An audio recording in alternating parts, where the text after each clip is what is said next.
সারা দিন কাজ করতে করতে আমার জীবনটাই শেষ হয়ে গেল। আর একটা মেয়ে হয়েছে, সে তোমাকে একটা ফোঁটাও হাতে হাতে সাহায্য করে না। ধুর ধুর, কবে যে এই কাজ করার হাত থেকে মুক্তি পাবো ভগবানই জানে।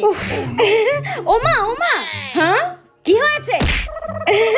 এই দেখো মা, আমি কি সুন্দর একটা নতুন শাড়ি কিনেছি, এই দেখো। হ্যাঁ, ও এখন বড় হয়েছিস, ইনকাম করতে শিখেছিস, তাই নিজের জিনিস নিজেই কিনতে শিখে গেছিস। হ্যাঁ রে, কই মায়ের জন্য তো কোনোদিনও কিছু নিয়ে আসিস না। কোথায় এসে বলবি মা তোমার জন্য এই জিনিসটা নিয়ে এসেছি, সেটা তো কোনোদিনও করিস না। মায়ের হাতে তো কিচ্ছু দিস না। কেন রে, মায়ের হাতে তো 2 টাকা দিতে পারিস। ও তোমার 2 টাকা লাগবে? আরে আগে বলবে তো। দাঁড়াও দাঁড়াও, দিচ্ছি, দাঁড়াও দাঁড়াও। কোথায় গেল জানো?